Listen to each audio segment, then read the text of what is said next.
감사하는 인생을 사십시오. 이런 제목으로 오늘 새벽에 말씀을 상고하고자 합니다. 감사하는 인생을 사십시오. 예수님께서 이 갈릴리에서 예루살렘으로 올라간 길인데 지금 사마리아를 통과해서 가는 것이 가까운 길이기 때문에 지금 예수님께서 이 길을 통과하고 계십니다.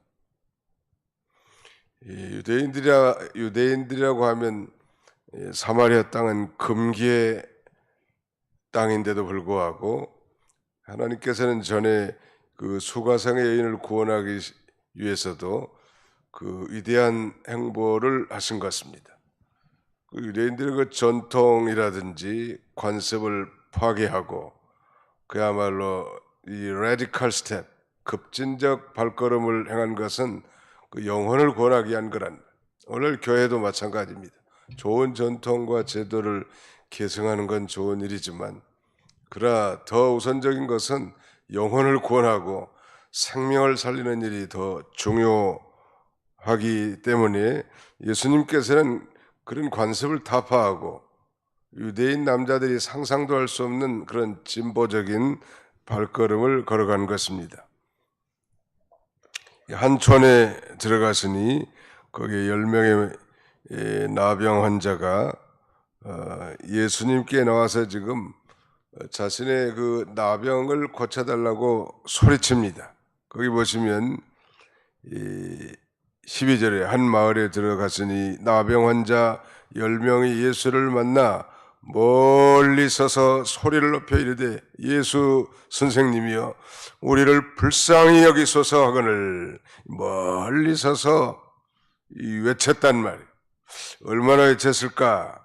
아마 소리를 높여서 아마 저 멀리서도 예수님이 들으실 수 있도록 아마 젖먹는 힘까지 다 쏟아서 부르짖지 않았겠는가 그렇게 생각이 됩니다. 당시 문둥병에 걸리면 이 부정환자가 돼서 그 집안이나 그 동네에 살지 못하고 소위 격리되어 살아왔었죠. 우리 한국에도 그 소록도라고 하는 지역에 특별히 나병 환자들이 이 공동체를 이루어 사는데요. 아무튼 이 다른 사람이 또 가까이 오면 그 접근하지 못하도록 이 부정하다고 이 외치도록 율법에도 그렇게 규정되어 있단 말. 그러니까 가까이 접근하지 못하고 멀리 서서 그 예수님 예수 선생에 이렇게 부르짖었는데 아마 소문을 들은 것 같아. 예수님이시면 불치의 병, 당시에 이 혈루병이나 나병은 불치병입니다. 고칠 수 없는 병이지만 예수 선생님 메시아가 오시면 그 불치의 병 가운데서 우리를 고쳐줄 수 있을 것이다. 이런 이 천재이루에 그들은 가만히 있을 수 없었고 예수님이 지나간다는 소문을 듣고 아주 소리를 높여서 예수 선생님이여 우리를 불쌍히 여기소서. 불쌍히 여기다라고 하는 건 긍휼을 베풀어 달라는 거 아니겠습니까? 어떤 뭐 우리의 노력이나 공로나 선행이나 행위에 아무 상관없이 이 무조건적으로 베풀어 주신 그 호의를 우리에게 지금 베풀어 달라는 거. 우리도 마찬가지죠. 하나님 앞에 염치 없지만 하나님 앞에 나와서 우리를 불쌍히 여겨달라고 이렇게 기도하는 것은 마땅한 기도고 합당한 기도란 말이에요. 예수 선생님이여, 예수님을 이스라엘의 선생인 이 그리스도로 믿은 것이죠. 그러니까 베드로가 고백한 것처럼 주는 그리스도시오라고 이렇게 고백하지는 않았지만 소문을 듣고 예수님을 알았단 말. 문둥촌인데 뭐 소문이 어떻게 들어갔을까? 아무튼 거기에 음식을 공급하는 가족들이라든지 동네 사람들을 통해서 예수란 작자가 나타났는데 이분은 보통 선지자가 아니고 그분에게 나가는 모든 사람들은 뭐 맹인이든 소경이든 아니 맹인이든 뭐 안진병이든 중풍병자든 각색 병든 자들을 다 고친다고. 그러니까 아마 이 문둥이 굴 속에 사는 이 10명의 문둥이들도 그 소문을 듣고 뭔가 좀 인생의 서광이 비친 것처럼 기대하고 있던 차에 예수님이 거기를 찾아간 거예요, 지금.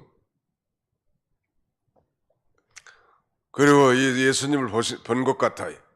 멀리 떨어져 있으니까 아주 뭐 또 가까이 할 수도 없고 온갖 젖먹는 힘까지 다 내서 예수 선생님을 외칩니다. 10명의 문둥이들이 그 예수님의 구원 역사에서 들었다는 거, 듣는 게 중요합니다. 믿음은 들음에서 나며 들음은 그리스도의 말씀으로 말미암았느니라 라고 말씀했는데, 아무튼 듣는 거, 이게 신앙의 첫 번째 같아요. 하나님의 말씀을 이 들음을 통해서 믿음이 생기고 그 믿음이 예수님 앞에 나가게 하고 소리치게 한다는 말. 우리가 이 묵상기도에는 상당히 익숙하지만 발성기도, 통성기도에 상당히 미숙한데 우리가 좀 훈련을 해야 합니다. 때로 우리가 이 뒤숭뒤숭하고 복잡할 때는 소리를 내서 하나님 앞에 부르짖을 때 기도의 줄이 끊어지지 않고 하나님 앞에 계속 간구할 수 있단 말이에요.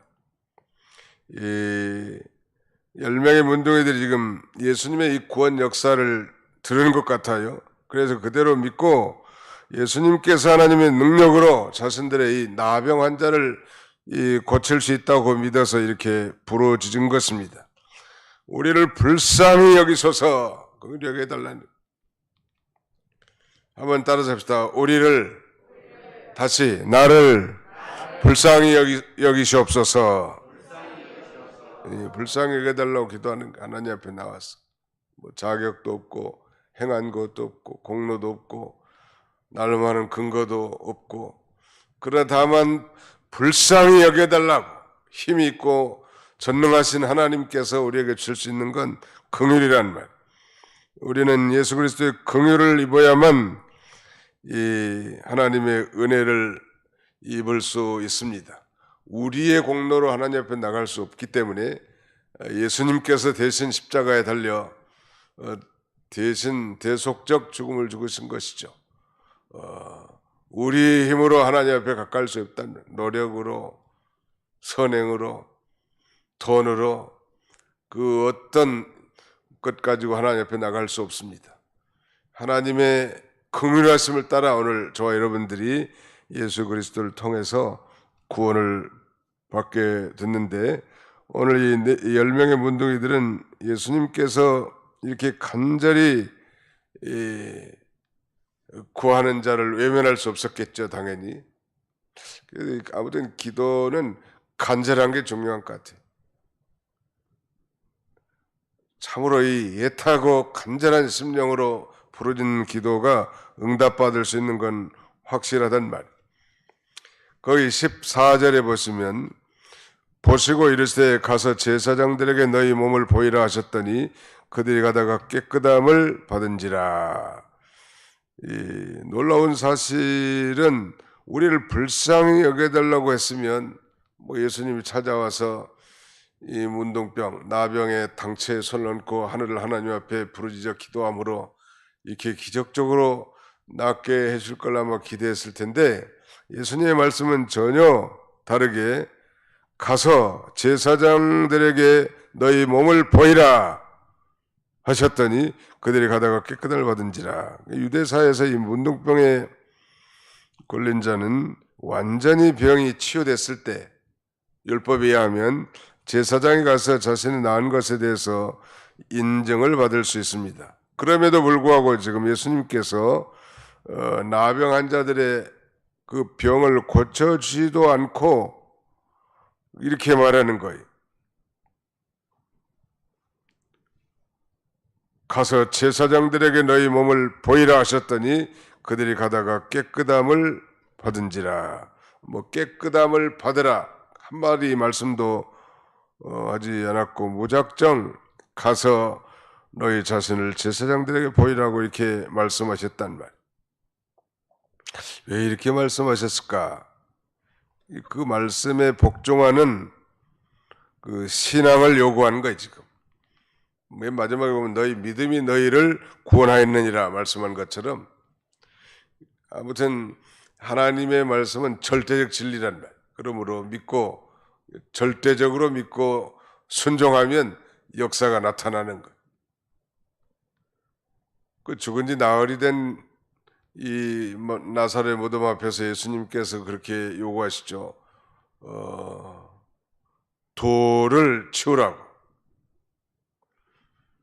그러니까 이 마르다가 지금 뭐 죽은 지 나흘이나 돼서 시체 썩는 냄새가 난다고 말하니까 예수님께서 너희가 이 믿으면 하나님의 영광을 보리라 하지 않았느냐. 하나님의 말씀을 믿고 순종할 때 놀라운 하나님의 영광을 체험하게 된다는 말. 이게 믿음에 대한 일종의 시험이죠. 지금 예수님께서 가서 너희 몸을 제사장에게 보이라 하는 건 그들의 믿음에 대한 예수님의 시험이란 말이에요. 어떤 면에서는 그렇게 말씀하신 건 내가 너희들의 병을 고쳐주겠다 하는 내용이 포함되어 있단 말. 믿음으로 말미암은 놀라운 역사가 나타나는 것입니다. 그러므로 주님을 절대 신뢰라는 거예요.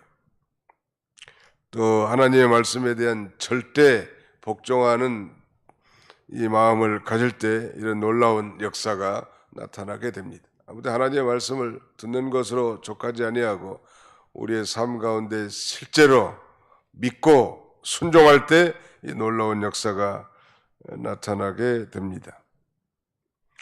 문둥병에 걸렸다가 나은 자가 제사장에게 가서 예물을 드리는 율법의 규례가 있는데 예수님께서 이 제사장에게 그들의 몸을 보이라고 하는 것은 사실은 그 병이 나은 증거를 보이라는 것입니다. 그러므로 이 문둥병자들은 예수님의 명령에 다만 순종해서 지금 상태는 나병이 낫지 않았지만 그 병이 나을 걸 확신하고 제사장에게 갔단 말이에요. 그래서 놀라운 사실은 그 다음 절에 보면 그 14절 하반절에 그들이 가다가 깨끗함을 받은지라. 뭐 제사장에게 가서 깨끗함 받은 게 아니죠. 지금 예수님의 명령을 순종해서 가는 길 도중에 그 나병이 천병이 깨끗하게 나음을 입게 된 것입니다. 순종이 놀라운 역사가 나타나게 됐죠. 이 성도가 그런 면에서 하나님의 말씀을 듣는 것이 첫째 중요하고 그 다음에는 그 말씀을 듣고 가보는 것이 중요합니다. 가보는 것. 오늘 이 특세 두 번째 날인데 뭐 별로 반응이 없지만 아무튼 믿고 순종해서 이 기도 자리에 가보는 게 중요한 거예요. 우리는 이 바쁜 일상 가운데 사실은 하나님 베풀어 주신 모든 은혜를 다 잊어버리는 게 다 인지상정이고 어제 우리가 배운 대로 이 망각이 이 감사를 빼앗아가는 도둑과 같다고 했는데 이런 기도의 자리는 그 망각이 이제 다시 회복되는 거예요. 하나님이 한 해 동안 우리에게 베풀어 주신 모든 그 축복과 은혜를 계수해 보게 된다는 말. 그리고 우리가 감사를 회복하게 되는 것입니다.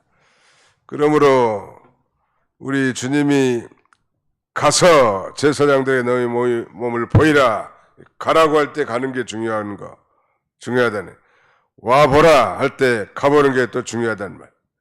놀라운 일이죠. 빌립이 전도했습니다. 그의 친구 나다나엘에게. 나다나엘은 상당히 경건한 신자였는데 어떻게 나사렛에서 선한 것이 나올 수 있겠냐고 친구의 요청을 반문합니다. 그러나 이 빌립이 와 보라, come and see, 와서 보라는 거예요. 그 친구의 요구에 따라서 와봤더니 예수님께서 그를 단번에 통찰하시고 내가 무화과 나무에 있을 때부터 너를 알았다고 하는 한마디에 모든 것이 다 불신이 다 해소되고 예수를 그리스도로 영접함으로 위대한 구원을 받고 예수님의 제자가 됩니다. 그러니까 와보라 할 때 와보는 게 참 중요한 것 같아요. 그 참 하나님의 방법은 굉장히 미련하고 어리석게 보입니다. 뭐 총동원 전도주의를 만들고 또 가서 한 번만 나와보라고 하고 또 와서 우리가 환영하고 음식도 선물도 잘 대접하고 이런 과정을 통해서 하나님께서는 그 영혼을 구원하기를 기뻐하신 하나님이시죠. 그 전도지 한 장의 그 효력이 얼마나 클까? 오늘날 많은 교회들이 이 노방 전도를 다 폐지했다고 합니다. 코로나 시기에 전도해도 다 욕을 얻어먹고 또 전도해도 뭐 이 효과가 없다고 해서 그런 말이. 그래 하나님은 전도에 미련한 것으로 영혼을 구원하기를 기뻐하셨단. 한 번만 와보십시오 하는 우리들의 요청에 대해서 정말로 와서 듣고 예수님을 영접한 사람들이 얼마나 많냔 말이에요. 우리는 때를 어떤지 못 어떤지 그래서 이 복음을 전해야 하고 권면하는 게 중요합니다. 사람은 이 권면을 받게 돼 있어요. 특별히 택한 백성은 권면을 받고 나오게 돼 있단 말이에요. 뭐 저 사람은 뭐 아예 예수 믿지 않을 사람 이렇게 선을 긋지 말고 와보라고 와서 보면 성령님께서 그 사람의 마음을 감동시켜서 그 위대한 복음에 참여하게 할 수도 있단 말이에요. 심령의 병을 낫기도 하고 하나님의 놀라운 영광을 보기도 한단 말이에요. 하나님의 말씀대로 순종하다가 가다가 놀라운 역사가 나타나는 거예요. 아무튼 순종해서 이 지팡이를 홍해를 향해 펼쳤을 때 홍해가 갈라지고 순종해서 믿음을 나가니까 요단강이 갈라지고 여리고 성이 무너지고 아말렉을 다 정복하게 된 것입니다. 아무튼 가다가 하는 건 순종해서 가다가 그런 말이에요. 가는 도중에 순종할 수 없는 상황인데 순종했단 말.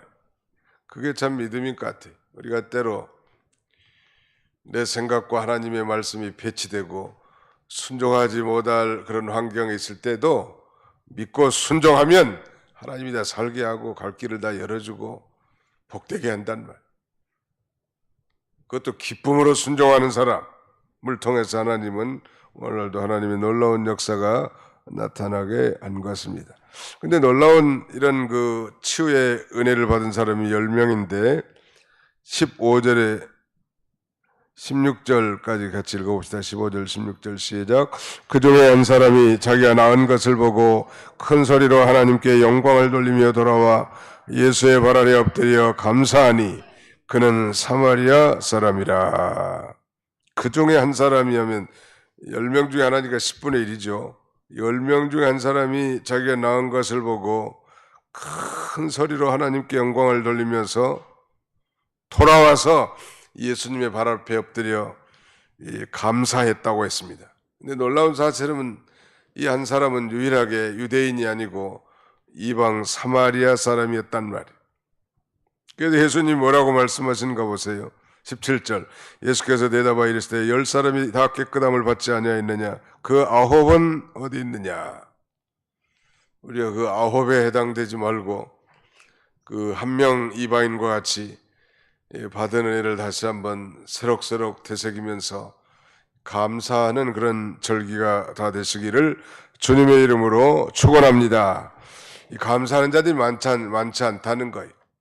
아마 9명도 뭐 자기 병 고침 받았으니까 그 예수 선생에 대해서 감사하는 마음이 있었겠지만 이 사마리아인처럼 뭐 즉각 돌아와서 예수님의 발 앞에 엎드려 감사하지 않고 아마 가족에게 돌아갔는지도 모르죠.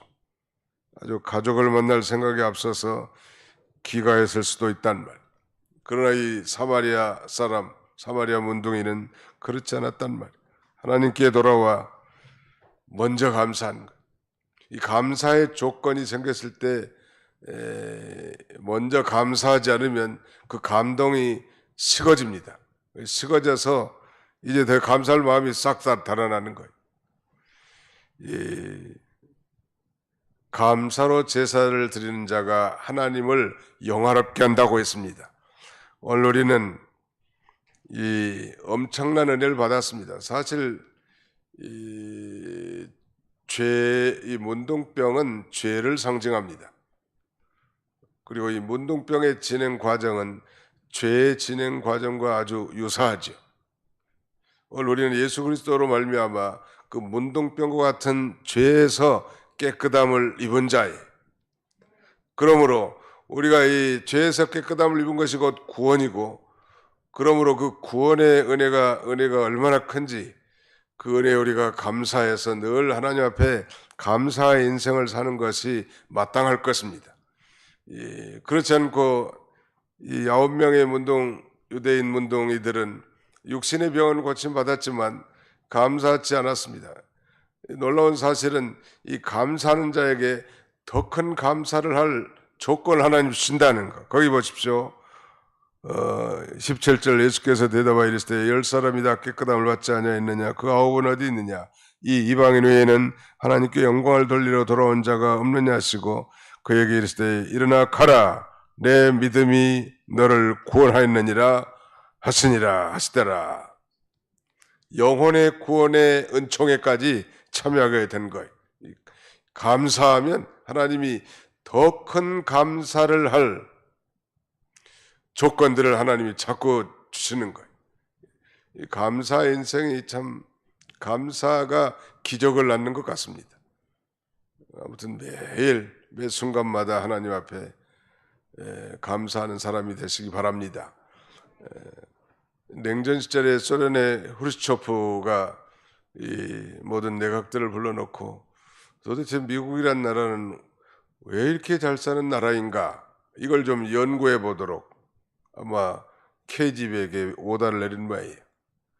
아무래도 이 사람이 소련도 지하자원이 엄청나게 많고 풍성한 나라인데 도대체 미국이라는 나라는 왜 감사한지 여러 가지 조사한 결론 끝에 한 가지 후르츠초프 주석이 동의한 게 있대. 미국 사람은 감사한다는 게 범사에. 그 사람들 인사가 땡큐 아니요? 감사합니다. 뭐든지 감사해. 심지어는 거절할 때도 no thank you. 아니요, 감사합니다. 감사가 나라를 세계에서 뛰어난 위대한 국가로 만든 비결이라. 우리 주변에도 보면 정말 늘 감사하는 사람들에게는 여유가 있고 평화롭고 넉넉하단 말. 근데 항상 받는 것만 좋아하고 불평불만 있고 이런 사람들은 그렇게 넉넉하게 살지 못해. 우리가 이 계절뿐만 아니라 우리의 인생 전체 정말 한 명의 이방인 사마리아 문둥이가 이 나병 환자가 고침받고 즉시 돌아와 예수님의 무릎 앞에 엎드려 살해한 것처럼, 감사한 것처럼 우리도 일생 감사 인생을 사는 그런 저와 여러분들이 다 되시기를 주님의 이름으로 축원합니다. 기도합시다.